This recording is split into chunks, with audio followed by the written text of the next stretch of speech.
The journey to finding yourself is really just about refinding the parts of yourself that you lost along the way, trying to become the man that you thought you always wanted to be. Ignition sequence start. 3, 2, 1, 0. All engine running. Liftoff. We have a liftoff.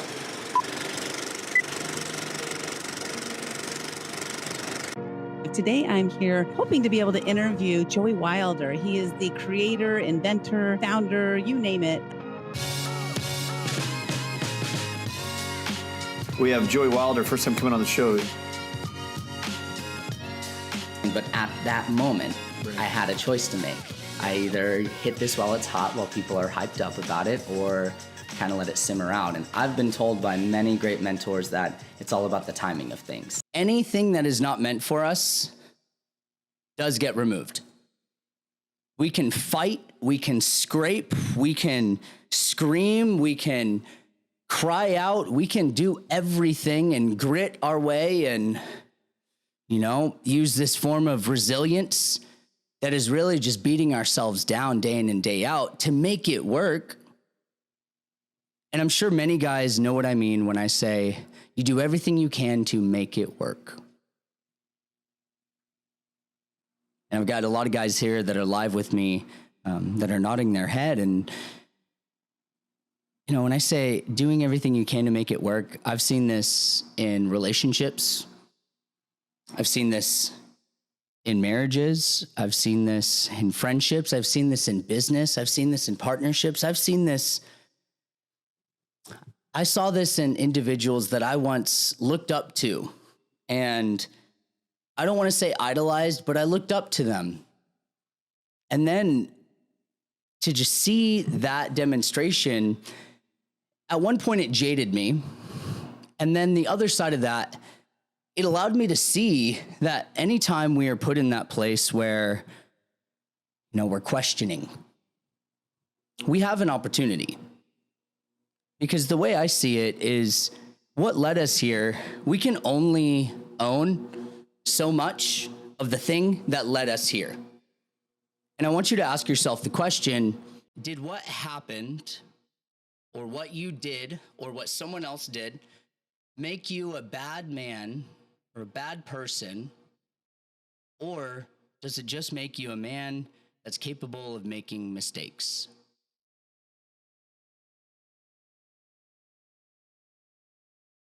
We so commonly get caught up in the demonization of ourselves when things just don't go as planned. And guys, how many times in life do things not go as planned? I'm sitting here right now in this place, literally and metaphorically, and Josh kind of has more of an insight of my life day to day. As things are changing in very odd ways that I am completely open for because I've surrendered to it. It was in that rock bottom place where I was asking and pleading and in a fit of rage saying, why is this happening to me? When the other side of that is, what is this revealing to me? What is this revealing to me? And when it comes to reinventing rock bottom and really how to put yourself back together from the broken pieces that you may feel like you are sitting in, gentlemen, step one is you have to own it. Now, before you go on and pick up your phone and start to send her a message and do anything like that and proclaim your greatest Victorian novel, guys, it's crazy how men become the most prolific writers of their time when they're in this place. Don't do that. Don't do that. It's not the place for it. If we are working together in a sense in our community, Josh can tell you, I will support you in doing this and guide you in what it looks like to get current if that is present. But that's not the topic today. I don't want to get into that. But the first thing you need to do, if you feel like you're in rock bottom and you feel like you're in a place where you just don't want to go on this way, I'm talking to you. I know what it feels like to wake up in the morning and just feel dull and numb and mundane. Colors don't feel bright. Food doesn't taste right. Water doesn't feel quenching, and food doesn't feel satiating. Guys, I just made that whole thing up. I should be a word wizard. I'm just kidding. But guys, in this, when you wake up and you feel that monotonous and that mundaneness, it's usually because we're longing for what was. Right? We're in a place where I don't like where I am at. I want something different. Can you guys relate to that? I don't like the now that I'm in. I want something different. I get it. I get it, guys. Sometimes we find ourselves in a place where it's just not very fun, but also like not really shitty. It's somewhere in between called purgatory. It's rock bottom. It's the place where you look in the mirror and that doesn't reflect a familiar face. I see you. I've been you. I have walked a mile. I have ran a mile. I have crawled a mile and dredged on the floor in your shoes, my friend. And there is light on the other side of that. And I'm not going to tell you time heals all wounds. I hate that saying. It's as if we are meant to sit in our pain for an extenuous amount of time. I was about to go off on a tangent on time, but I won't because I can get there. Yeah, you guys are great in the chat. Guys, there is not a quantifiable timeline of like, I need to wait this long before I am able to feel this way. And I don't blame you. I have men and women that message me and email me and ask me questions all along those lines and everything in between. And guys, there's no timeline that you need to exist in rock bottom and sit in your brokenness.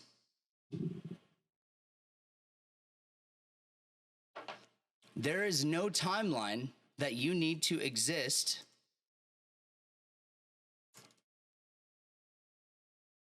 in your rock bottom and your brokenness. You have a choice.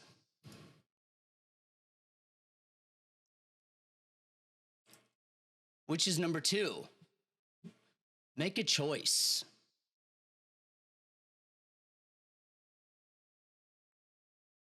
Here's the thing.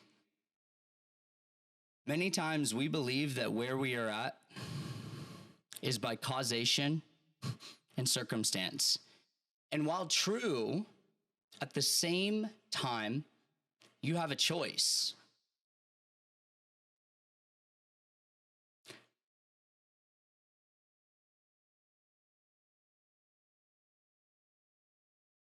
Now, when you have a choice and you make a choice, I like to look through the lens of nothing matters.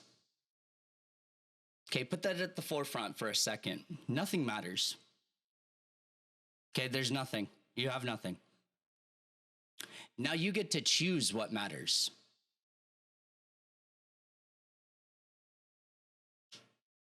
If nothing matters, you get to choose what matters, and you get to use that power wisely.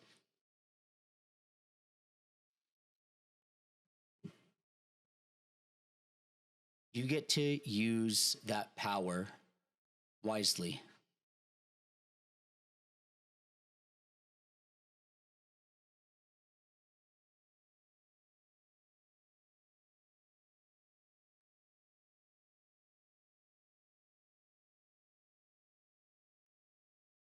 Now, guys, number 3, find your power. Find your power. Number 3, gentlemen, is one that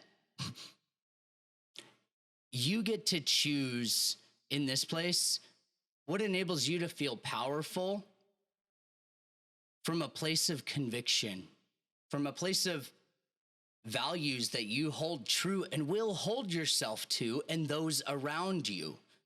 Because, gentlemen, birds of a feather flock together.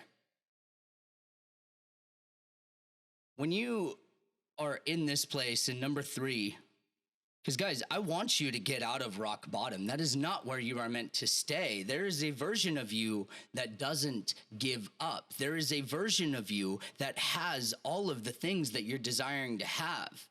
He's waiting for you. He's waiting for you on the other side of discomfort, because that is the cost of admission to the meaningful lives that we're all seeking. It's not going to be easy, and it's not meant to be easy, gentlemen. I don't know who wrote the book on saying that life is meant to be easy, but I don't think they were a bestseller. I think people just reposted their quotes a lot online because that's the society we live in. I'm kind of snarky today. I don't know why. I just feel good. But guys, in this, when you find your power, that doesn't mean be a dick. I just want to clarify that. Because I've been that guy. We've all been that guy. The guy that has the chip on his shoulder. The guy that does things because he wants to prove people right and show them how great they are. Guys, I get it. I get it. I have wanted many people around me my entire life to like me. To like show them how great I am. I bet you I can do it. I bet you I can. And this all started when I was a little kid, and my dad he's the man. He is the man. You know, part of growing up was recognizing that I should never demonize my father or my mother in unhealthy ways. Granted, I've had experiences that led to challenging times, and I'm going to use that loosely and ambiguously. In stepping into finding my power, it wasn't only recognizing where I felt conviction, it was also recognizing the areas that I may have fallen short that were not in alignment with the man that I am today.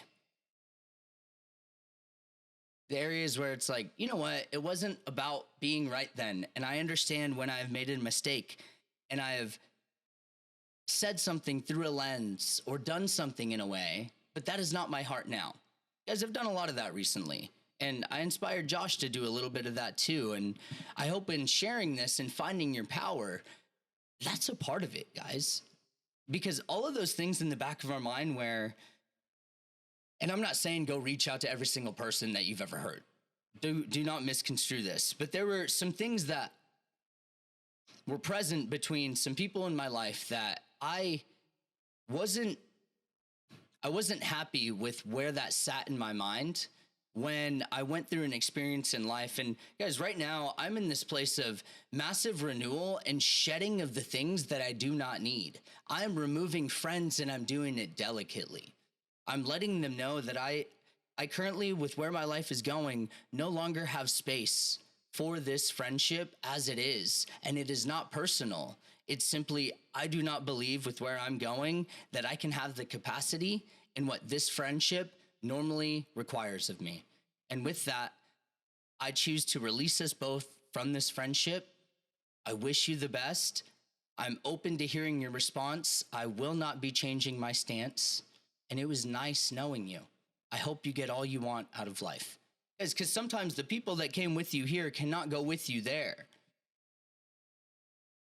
That's a part of finding your power. One sec, guys.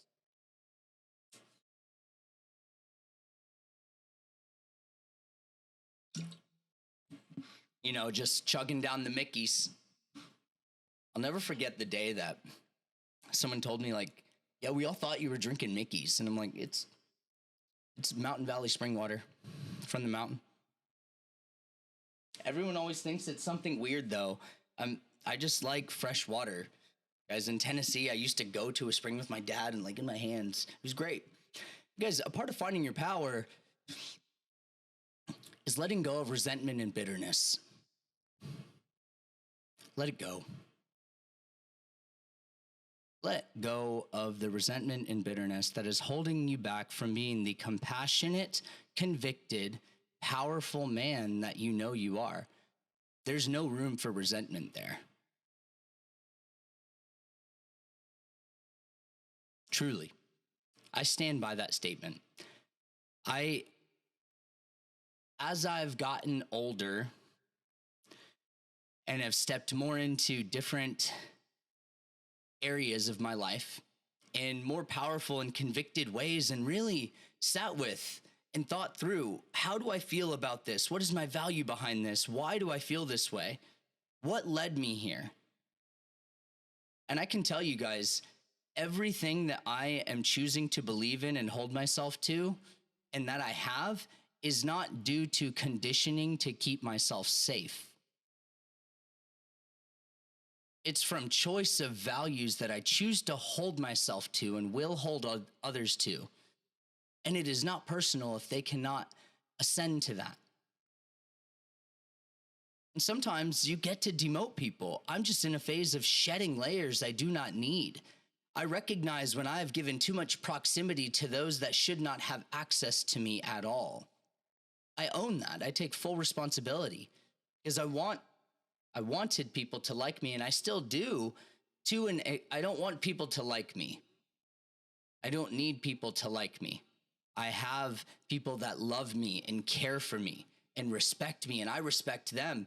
Guys, I have brothers that are here on this call all around the world that if they were to call me, I was on the phone on a call with a gentleman the other day, and I'm not going to say his name, but as he shared it, I was like, pause. Do you need me to fly there? Because I'm going the opposite direction. I need to know. I'm asking for clarity. And he was like, oh, no. And I was like, okay, cool. Continue on. But guys, when you find your power and you step into these areas, it's a part of having people around you that are really championing you and holding you accountable to those values that you want to hold yourself to. It's not about yielding and pleasing others just because you want them to like you and you want to keep the peace. I'm not saying go and cause friction with your BM. I'm just going to say that because it's more PC. You know, I read an article online that said that's the vernacular they're using, and I'm trying to be trendy. So that's what I'm saying these days, guys. I read an article. But in that, it's holding yourself to the values that you know to be true and allowing others to meet you there. And when they don't, you don't have to demonize them and villainize them. You can be delicate in your cadence and your framing with people. I was just sharing this with Josh the other day. I had an instance where, someone I care about I had invited them to go to something. I'm just going to say, I invited them to go to church with me, which that's a big deal to me.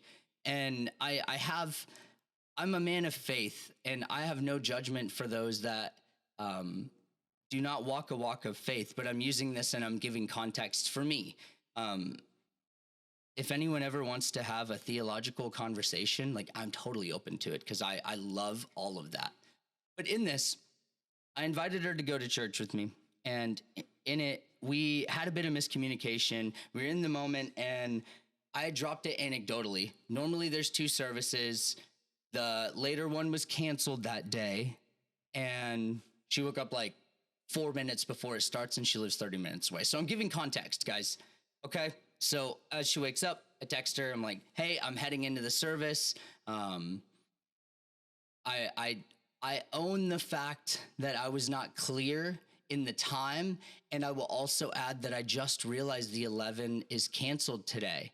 I apologize for my ambiguity, and in the future will be more discerning and specific on times so this doesn't happen. And I get a like. And I'm like, oh, I'm going into church. Yeah, I got a thumbs up on it. Pause. Before anyone says anything in the chat and before anyone thinks anything, follow me first. Follow me. But the pitchfork's the way for it. Because every guy on here is like Josh is starting his car right now. Guys, it's okay. It's okay. Trust me. I got this. I got this. I got this one. But in this, I shared that and I got the like. And, I sent a follow-up text and I said the 10:30 a.m. service was canceled. And then I sent a follow-up and I said, correction, the service was at 11 and it's canceled. Because I was just trying to be thorough and clear. And so I go into church. I don't think anything of the like, because I'm like, oh, it's just woke up. Probably like, guys, in the morning, I don't check my phone and text messages. I think it's not a healthy thing to do. Now, I go into church, sing my praise, do my due diligence, take my great notes. Guys, I take great notes. I love to take notes. I love to learn. I love to hear the way others synthesize knowledge. And it doesn't have to be just faith. Guys, I love to learn. It's a part of like a core value of mine in relationships, friendships, and just in life. Now, I come out of church and nothing. And I'm like, oh, well, it's like 10:25. Maybe she's been doing something like till 10:30. I'm rationalizing. I'm bargaining. I'm kidding, guys. I'm not going through the grieving process. But in my mind, I'm like, oh, you know what? Compassionate guy, and I know where we're at, so I FaceTime. Guys, I FaceTime because of where I'm at with this person, because it sends a level of, hey, connection. You see my face, I see your face. You guys get what I'm saying? I'm teaching you how to inspire connection if you aren't already doing that in different ways. Now, no answer, and I'm like, probably doing something, meditating, praying on her own. Like, I know that we do this. I do. And like, guys, my phone is always on D&D, and I don't wear an Apple Watch. So like, even if you're on my favorites, it'll ring. My D&D doesn't make any sounds. There's no vibrate. You'll never hear a sound come from my phone. Josh can tell you my phone does not ever go off. And I'm also never on my phone, like ever. It's only around me because it's my car key. But in this, I'm like, all right, I'll go home, get ready for the gym, walk my dogs. 30 minutes later, give her a call again. No answer. And I'm like,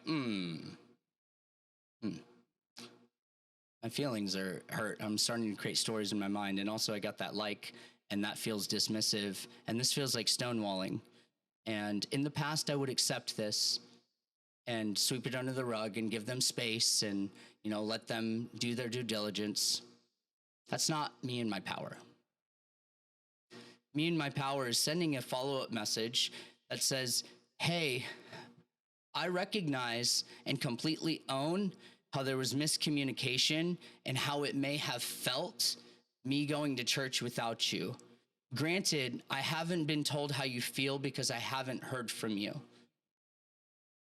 I will also add, it feels incredibly dismissing and also feels like stonewalling when I get no response and I'm meeting you compassionately. I am here and available when you would like to speak and close the loop on this. Do you see how you can be delicate and powerful and get to where you want to be? Now, this is in this instance, guys. And I share this with you because a lot of these guys that I work with, the ones that are creating anew, like, they're on their path, and that is a different nuance. And that is also a part of it, guys. You sometimes need to set boundaries, and boundaries are simply how you want to be treated and what happens if you're not treated that way. And guys, got a phone call. We spoke about it. And I asked her this: in the future, what would you need to hear from me so we can get here more efficiently? I would like to hear that from you, and then I will answer on my part. And she shared hers, I shared mine, heard her out, and I said, can I ask you an honest question? And I said, would you have felt similarly if I had done that to you? She said, to be honest, I would, and I was thinking of that, and I apologize. I said, thank you for that. And I just recognized in the past how I would have retreated, and I would like to do better in that. I'm complete here. And then she said, I'm complete. And gentlemen, this is how you set boundaries and share with others dialogue that you use. Guys, anyone that says, I hear you and I'm complete, you all know who that came from. Yeah, I'm throwing shade. If they wear the shirt, I've filed trademark for the word I'm complete. I'm dead serious. We have a guy in our community who is a trademark. We have a patent attorney and we have a trademark attorney. I'm just playing the chess game in a different way, guys. I'm buying domains. I'm increasing domain ranks. I'm buying trademarks. I'm creating S corps. So on and so forth. I'm dead serious. I'm not joking. In this, gentlemen, as part of finding your power is recognizing where you get to be more delicate and less rigid. I see in the past where I was extremely rigid and I was abrasive and I was crass and I lacked compassion, and that's not my heart. And it didn't make me powerful. It made me berating. It made me no better than any other man that has hurt that person that I'm speaking to. And I'm not referencing anyone specifically before anyone is like, I know what you're talking about. If you think it's about you, it probably is, if it fits. But I'm not. I would say specifically. I'm just throwing shade at anyone that listens to this because I know they're out there. I still monetize off your listens. Now, when you step into your power, guys, that means seeing where your boundaries need to be upheld and how you uphold them in a delicate, less rigid, and assertive way. Guys, Napoleon, you've heard of this guy Napoleon, right? Like, you guys have heard that name before? Guys, I think in present day, they would say, like, Napoleon was the GOAT. Like, that guy, like, people up. Like, he got him. Dynamite, yeah, bro, Napoleon Dynamite. Now, he was a merciful leader, but he was also a very, very, what's the word I want to use so this doesn't get doxxed? He fucks shit up. He fucks shit up in a big way. I don't think that they'll dox me for that. I was going to say, like, some other things, but I don't think I can say, like, you know, like what happened to Jesus. I can't say that because YouTube will dox me. But guys, he was a merciful leader and he was cruel and he condemned his soldiers. And there's a specific story where he demonstrates this. This soldier deserted his post in the midst of war. Like, imagine that. I would be pretty pissed too. Like, if I was next to Josh and Josh just like, I know Josh wouldn't do this. I'm just like saying, if I was next to Josh and like Josh just took off running the other way, I'd be like, what the? I'd turn around and be like, shoot him right in his ankle. I'd be like, what are you doing? What are you doing? You leave me? I wouldn't shoot you, Josh. I would like try to tomahawk you. Like canteen. But guys, this soldier deserted his post. Left his fellow brothers there on their own. And, you know, Napoleon took him back to the city and, you know, he took him out in front of all the people after they tortured him and beat him, like, ferociously inside the prison chambers. And his mother was pleading to Napoleon. She was pleading, please don't kill him. Please don't kill him. Show him mercy. And guys, before I move on, mercy is to give you what you don't deserve. Now, the story of Napoleon, his mother was sitting there pleading, don't execute him. Don't execute him. Please stop the execution. Please have mercy. And no matter how much they continued to beat her on that day as she was at her son's feet, he kneels down, Napoleon kneels down and tells her, yelling at her face, he does not deserve mercy. Now the mother looked at him with tears running down her face, says, I know if he deserved it, it wouldn't be mercy. If he deserved it, it wouldn't be mercy. Now, history tells us that these words shook Napoleon and rocked him so much that it shifted his perception on what mercy truly was. Now, he spared her son. Now, in this, what did Napoleon demonstrate? When he could have condemned this person for a very valid reason. Guys, Josh just left me at my post on my own. Josh just left me. My brother just left me on my post. Imagine that. your best friend, someone that is with you in battle, the love of your life has left you. She's gone. Or you left her. Guys, I've been that guy.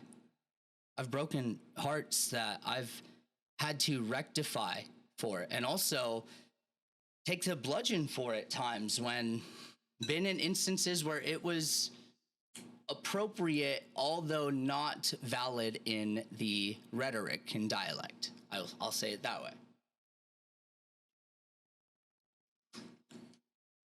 But sit with that.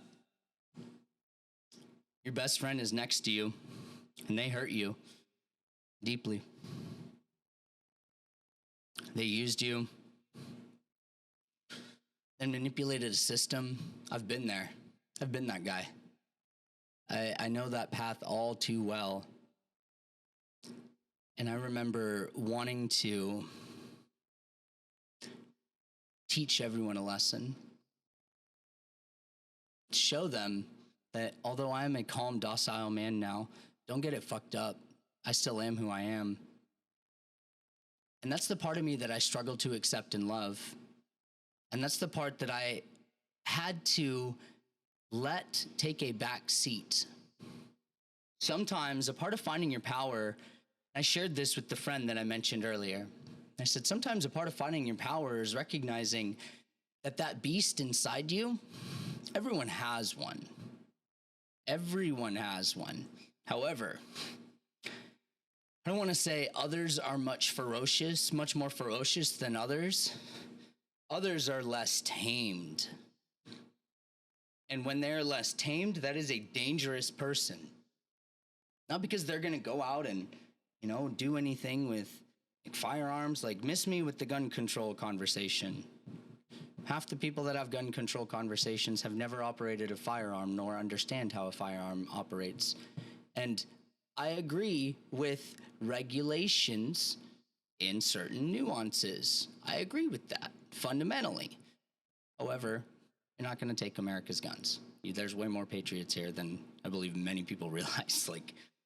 When I know a man personally that has a Foot Locker with hundreds of guns in it, you guys aren't going to take anyone's guns. But in that, guys, a part of stepping into this phase is recognizing that you do not need to disarm yourself to maintain your power.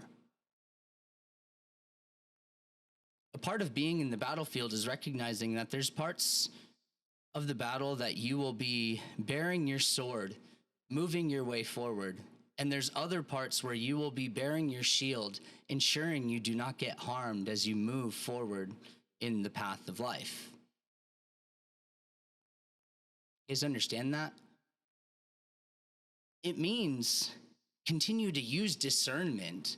Don't take your guard off. Not to say you cannot relax, but guys, you can be less rigid. Not everyone is going to hurt you like the person that harmed you and made your heart cold and hardened the soft part of you. As I know a lot of hard men, I also know a lot of lonely men that have nothing except their money. I also know some men that have amazing levels of autonomy. And they have some of the most beautiful hearts. You see the parallels here? And now I'm not saying to have money, you have to have a great heart. I know gentlemen that have money that they're kind of a little difficult to be around, but some people are, some people just are that way, and that's fine. But gentlemen, if you are in this place where you are constantly bearing your weapon, that does not make you powerful. It does not make you powerful because you can berate someone and talk over them or use a healthy dialogue framing to get your way. I see that shit happen a lot. And that's a completely different conversation. Gentlemen, if anyone is out there using healthy dialogue and framing and vernacular in an unhealthy way, tell them miss me with that bullshit. I am here to be a mature adult, and that is a childish way to have a conversation. Gentlemen, you can hold people to standards, and you don't have to be a dick about it. That's the thing. A part of being a compassionate leader is you can be delicate, and you can also, cash me outside. That girl's got like $100 million, dude. Yeah, miss me with that too, because it was done in an ungodly way. I look at things through a lens of good, bad, and that is subjective. However, I know a book that was written by someone. It has this like blueprint on like pretty much good things and bad things. You guys should check it out sometime if you want to. I'll send you guys like a referral link. You know, imagine if I just referral linked Amazon. That'd be funny. But guys, I want to move on to step 5. I wanted to take my time with Find Your Power. And I know that I shared a lot of funny, nuanced stories in between. And it's really because this is heavy stuff. And if I'm too like, you guys are going to miss the point. I want you to recognize, like, I'm a real person. Like, I'm a real person. There's a lot of people out there that they watch things and read things about me online, but I want them to watch this. Like, I'm a real person. I am the same person in person as I am here. I'm not any different. I'm not over the top here. Like, anyone that has met me, most of the guys on this call, half have met me in person and hung out with me. Like, one of them on here, like, I thought he was carrying around a gun in Texas. Turns out it was a cigar humidor. I didn't know what it was till he pulled it out, and then he started opening it, and I was fine with it. I was like, all right, he's pulling out a gun. Like, I don't know. Like, it's his choice. And I'm like, I don't have beef with him, so I'm good. You know, and guys, we're at an event with like everyone that was a part of the event.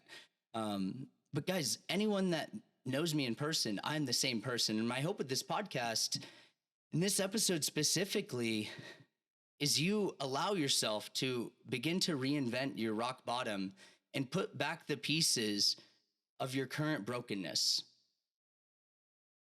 Truly, that is my hope for you.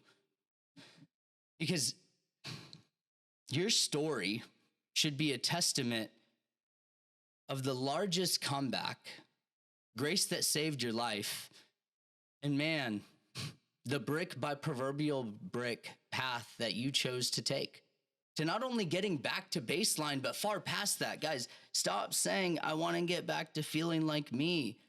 That is the person that led you here. You know, like 1 + 1 = 2. You want to get back to baseline because that is what you know and are conditioned to exist in. It's time to stop existing and start stepping into the future self. And that's number 5. Become your future self now. Declare it.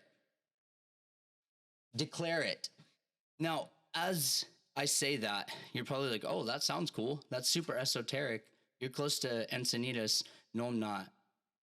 Don't put me in that boat. I don't hang out with those spiritual people.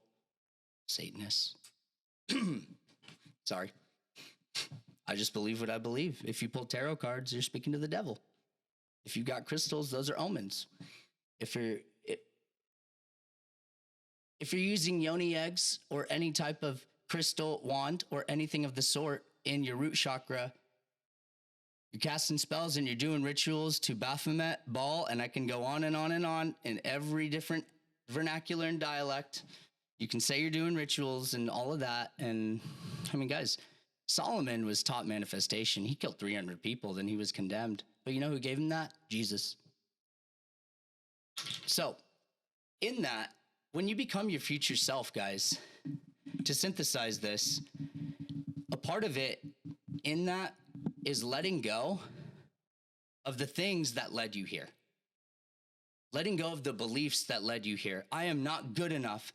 I will always be left. I will never be able to maintain X, Y, Z. I will never make this much money. I will never do this. I will never do this. You're right. You're right. I'll never forget the time that I was on, the first time I was on a call and a guy was sharing all this with me, and I was just like, dude, you're right. He looked at me like I was like stupid, like I just completely missed the point. But what you say is what you get. What you say is exactly what you get. If you say that out loud, that is inherently what you will have delivered back to you. There's this thing called dysfunctional vision. And number 5 could also very well be kill the dysfunctional vision. Let's just make it that. That sounds better. This is 2-part. Kill the dysfunctional vision by becoming your future self now. Now, what does that mean? Dysfunctional vision means there's many individuals out there that are so focused on the past and what happened to them and not getting back there that they're inherently going to end up dating the same person in a different body. The same problem will happen in a different profession and career later on. The same thing that led them back to there will lead them back to there because they're always thinking, I do not want to get back there. There is no future vision that lights them up that they are striving towards every single day. The game is not motivation. The game is discipline. You find the vision that allows you to take a day-to-day step with bliss and discipline. Life does not need to be hard in certain senses. Will it be challenging? Yes. Hard? Maybe. Forever? No, unless you choose for it to be. Let's just be real. Some people are so conditioned to exist in challenge and crisis that when it is not happening, you create it. Tell me I'm wrong. I see it happen all the time. But gentlemen, if you're in a relationship and you see that happening, guys, it is not your job to coach your partner. You come from a place of curiosity. Does that make sense? And the same thing can be said for you. Come from a place of curiosity and not criticism. Otherwise, you'll just beat yourself up and beat yourself down and completely drain yourself or anyone you're speaking to. A part of killing that dysfunctional vision, I'm going to synthesize this because this part I recommend doing as an exercise. Now, I want you to write out, what are the things that I need to let go? What are the things that I need to let go? That's the first tier. What are the things that I need to let go? Now, second tier, what are my limiting beliefs about myself? I will never make this much money. I will never be out of debt. I will never own a home. I will never be in this type of, I will never, you get what I'm saying? Like, I will never have a 6-pack. I will never have this. I will never have this. I will never. Guys, I remember when I grew up completely obese and my grid for health was like, do I have 6 McChickens or 4? I'm dead serious. Also, McDonald's fries are the GOAT. Jack in the Box, what are those fries? What is that? Like, the curly fries are great, but they're French, like the tacos. Josh doesn't know about the tacos, guys. Josh does not know about the tacos. Mark is freaking out right now. Jack in the Box, if you hear this, sponsor me. Sponsor me. I'll put a Jack in the Box hat like back there. I promise I'll be your best investment ever. And also, any guy that's on this call right now, like, guys, tacos, we're going to get them for life. But in this, you need to write down, what are your limiting beliefs about yourself? I will not have this. I will not have this. I will never be able to do this. I will not be able to do this. I will not be able to. You need to synthesize that. Because when I was younger, I was morbidly obese. PFJ, he was not a sight for sore eyes. He was a sight for Jenny Craig to use as an ad, as what you don't become if you don't. Like, dude, I would roast myself. I would look in the mirror with my stomach and it was unhealthy. I would be like, I hate you. And when I got older and I gave myself the opportunity to learn, I realized, like, guys, I shouldn't even have any McChickens. I still did. However, I wasn't having 6 every single day. I actually understood different things. And I don't demonize like the people that were cooking me food. Guys, I grew up in Tennessee. I had a lot of fried food, a lot of country fried steak, okra, dumplings, all the good stuff. And I love it. PFJ still exists inside me, but a part of my dysfunctional vision was I will never be able to live a healthy life and be in shape. And this also came at the coattail. I was hiking with friends when I was in my late teenage years. And I went to like climb up a rock and I couldn't lift myself up it. I couldn't. I didn't have the strength. And I saw all my friends do it. And guys, I started to like cry and tear up because I had to ask them for help. And I felt so unable and just, I would have died. There was nothing I could have done. I didn't like that feeling. I didn't like that feeling knowing that I could do something about it. I just didn't know how. And really, I had to just start doing something because I wasn't doing anything outside of playing World of Warcraft. Can confidently say I was the second in the entire Western Hemisphere for person versus person. So we don't have to talk about it. But I played that much that was my life. I had to let go of that vision. I had to kill that part of myself because I did not want to exist in that anymore.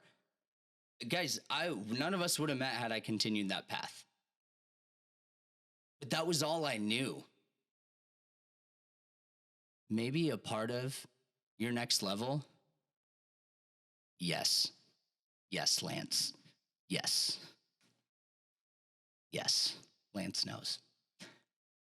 Maybe a part of your next level is letting go of the idea that your identity needs to be tied to that part of you. Because I identified with that part of myself so well. And guys, let's just be real. Some people identify with a part of them so much, whether it's a career, you with a person, you as a thing. You know, I work with guys that they're getting to the point where their kids are getting older. They're moving out of the house. And now they're finally like living their life with them. Their identity is like completely shaken up. It comes in different ways of life. It comes in many different ways. It comes with losing a job, losing a person, losing a part of you. Guys, a part of my identity died while I was like fighting for my health. Like the part of my identity that died, I am so grateful for. I am such a better person now. I can't wait to see you guys in person because you're going to feel it. The friend that I'm referencing, she's known me for 10 years. And right when she was in person, she said, you feel completely different.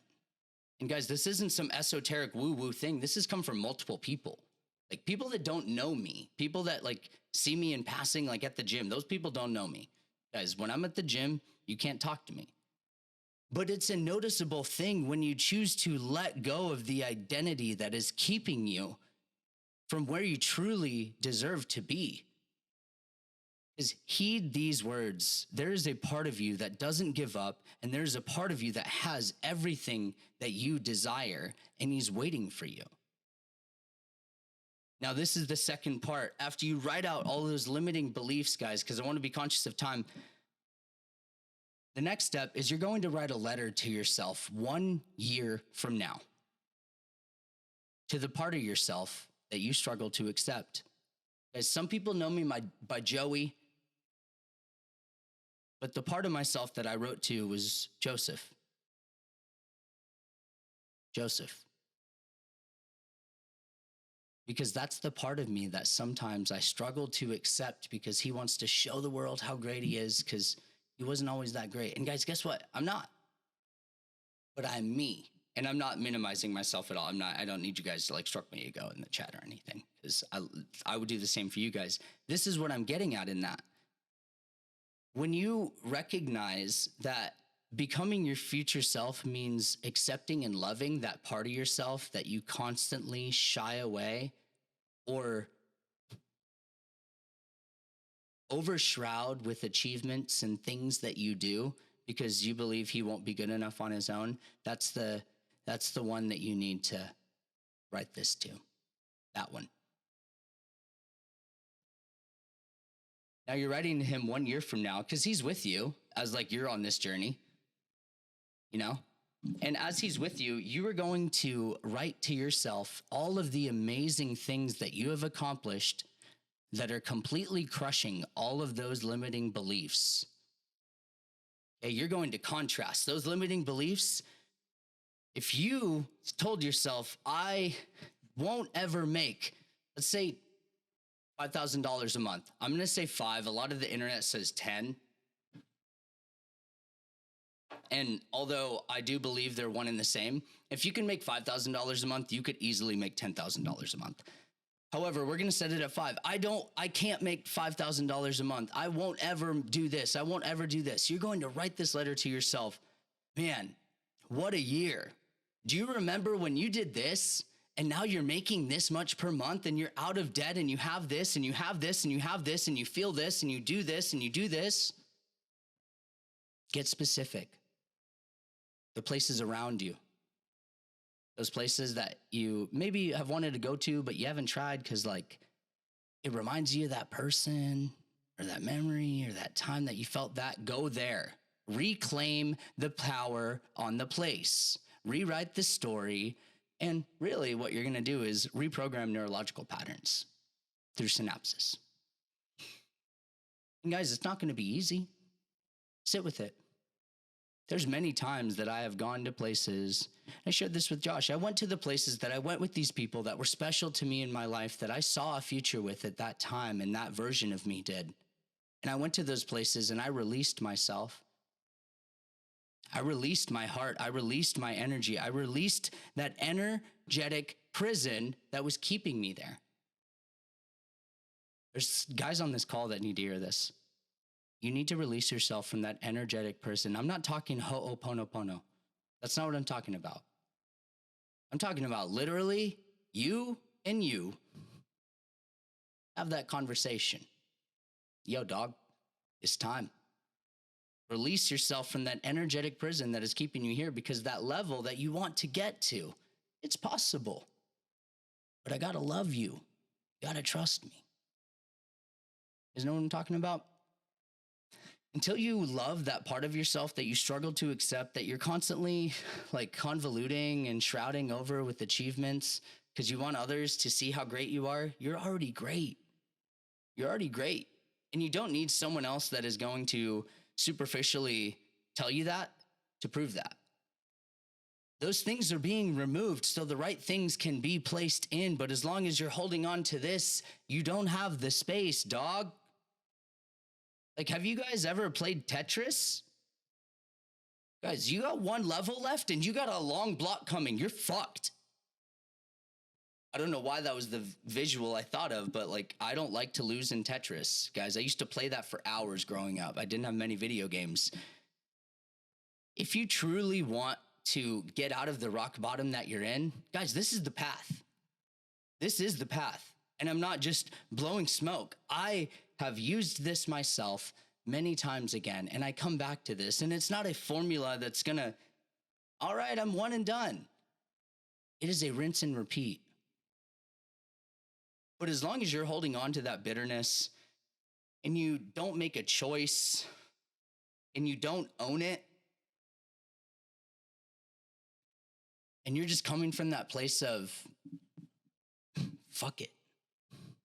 Fuck it. Why do anything? Or maybe you're in a place of just purgatory. You're just struggling to get on. Take a shower. Start there. Brush your teeth. And most importantly, just get outside. Get outside. Like, just get outside. Truly. I know it's cold in some places, like, and Josh sent me some photos. So, like, Josh, you can stay inside. Like, because you can, Josh is in Alaska, so he can stay inside. Also, Josh, tell me about the Dark Pyramid sometime below Denali. Tell me about that shit. Because I watched some stuff is that real? Thumbs up, thumbs down? There's like mercury coming through the surface, bro. Like that doesn't happen. Biology says that doesn't happen. Whatever. We'll table that for now. Now, everyone on this video is going to rank so hard because I just said that. But if you truly want to reinvent your rock bottom, one, don't go to the dark pyramid in Denali, because that shit sounds crazy. I don't know if I want to go to Denali now. But really, guys, you need to own the now that you're in. You need to own the now that you're in. You need to accept this is where I'm at. And that's okay. That's okay. That's okay. We all make mistakes. We all end up in a place that we don't want to be. When I was going through my experience, I went through some real shit. And I've shared it in previous podcasts. Like, guys, I experienced things that would have led to my life being very precluded from pleasantries of life for at least 20 years for someone wrongfully accusing things. And I'm sharing it in that ambiguous way because I had someone last time I went forward tell me the appropriate way to say it. So, guys, if anyone asks, I'm talking about a client. But in this, that final step, step 5, killing that dysfunctional vision and writing that letter to your future self, that is the master key. Because until you envision a future that is greater than this rock bottom that you're in, you'll just continue to exist in it. And it's okay to start slow. I know it's hard. I know things are not where you want them to be. You can't change what you can't change, and you didn't know what you didn't know, or maybe you did and you chose to accept it. But it's time to learn the lesson and really begin to find yourself. The journey to finding yourself is really just about refinding the parts of yourself that you lost along the way, trying to become the man that you thought you always wanted to be.